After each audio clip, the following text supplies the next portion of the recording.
Following the success of Toy Story back in 1995, Pixar decided to create a brand new animated movie called A Bug's Life. And so 3 years later, in 1998, they released Ants. I'm sorry, I meant A Bug's Life. I keep confusing both movies. And it was a major success both financially and critically. Personally, I didn't grow up with this movie. I watched it for the first time just recently. And so here's me reviewing A Bug's Life after watching it for the first time almost 28 years after its original release. In this second episode of ranking every Pixar movie ever made. If you're new to this channel, hi, welcome. And if you want to support this small channel of mine, don't forget to subscribe to it. Now, enough yapping said, let's go over the second movie of this ranking, A Bug's Life. And don't forget that this entire video is subjective and that you have the right to have your own opinion. So, A Bug's Life is a movie about a creative ant named Flick, who, for some reason, is rejected by his entire colony. After they collected food to give to the evil grasshoppers, Flick accidentally makes it all disappear.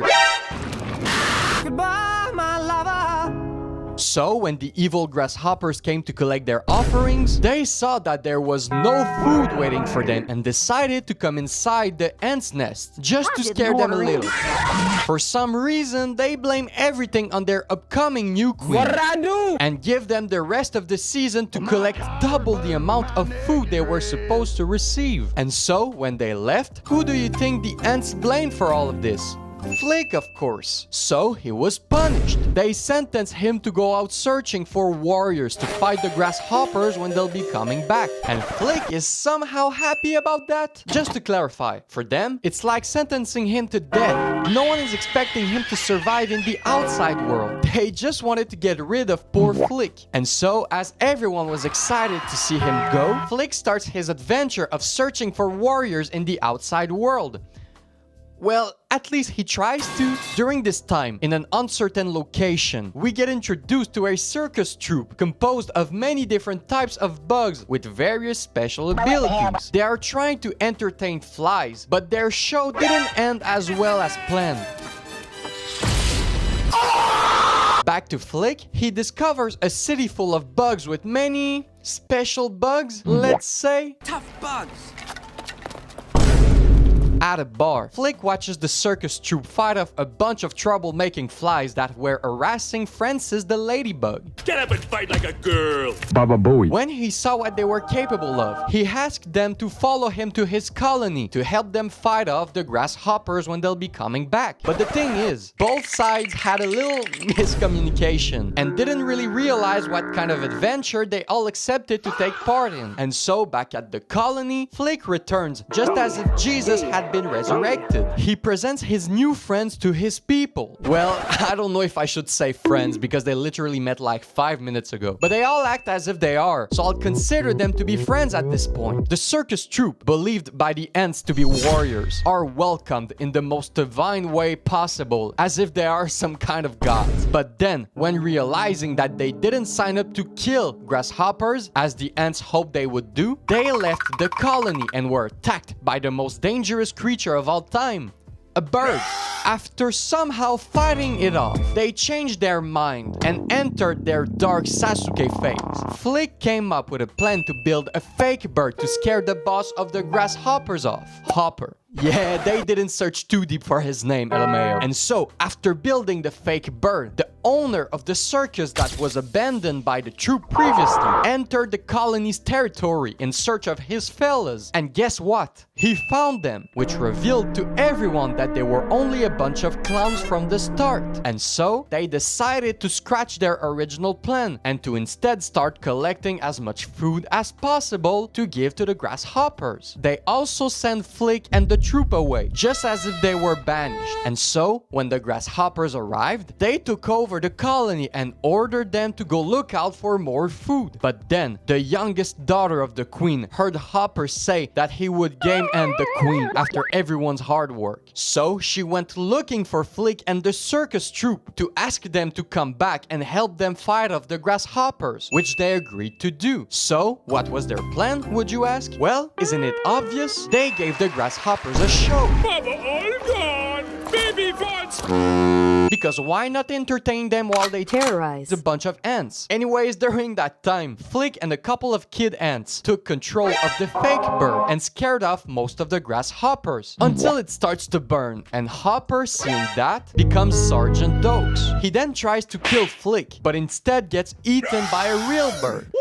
And so, after this event, the circus troupe goes back to its normal activities and the ants live happily ever after. So, that was a summary of the movie. Now, what did I think of it? Well, I know I'm gonna disappoint a lot of you guys by saying this, but honestly, I'm not a big fan of it. I know, I should be executed right now just for saying that. And I do wish that I didn't feel that way, but I sadly do. And I'm gonna explain to you guys why I feel that way. So, the concept of following the journey of a bunch of bugs is not appealing for me, and I found it a bit boring at times. Like, amongst every type of living creature on this planet, you're telling me that Pixar choose to make their second long-length movie about bugs? Like, I'm personally not a fan of the idea itself. The plot was also really too simple for me. Yeah, I know, it's a kid's movie, but that doesn't mean that they can't make an original and developed story because of that. A Bug's Life is a movie about a bug's life. Who would have thought? Flick's journey outside his colony was so fast and easy. I feel like he didn't struggle at all during the first half of the movie.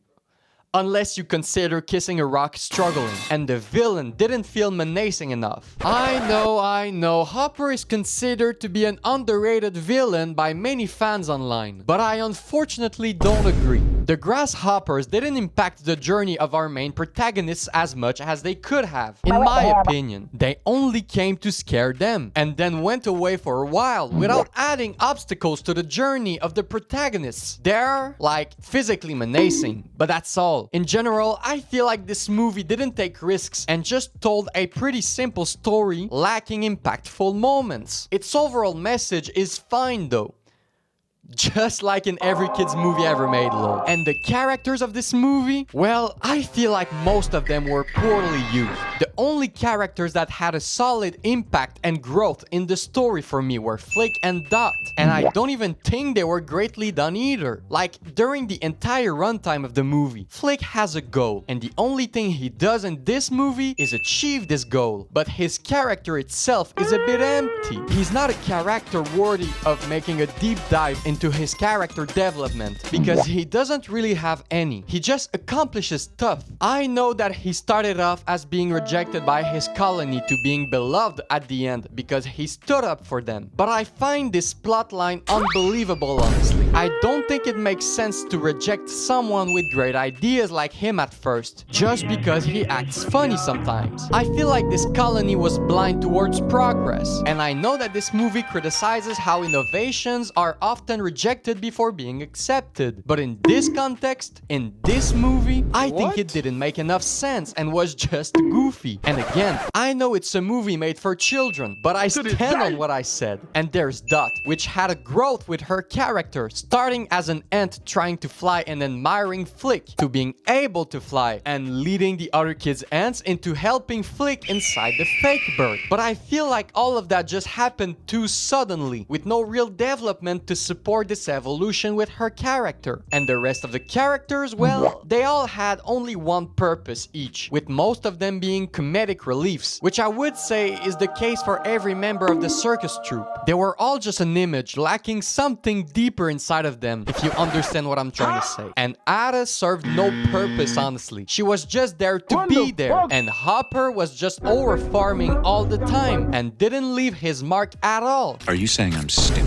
Except during like one metaphorical scene where he convinced his troops to attack the ants, which I honestly found brilliant. Also, I know that the visuals are old as shit, so I won't complain about that. What I will complain about though is how much I hate the environment. I feel like most of them were empty and repetitive, which didn't please my eyes. And there was no like interesting cinematography, because the usage of the lighting and of the framing were pretty simple. Same goes for the color grading and the sound design. And honestly, I didn't know Randy Newman composed the music of this movie until I heard his voice and saw his name in the credits. Going from composing Toy Story's legendary score to this one is such a downgrade for me. And finally, the pacing of this movie is so fast.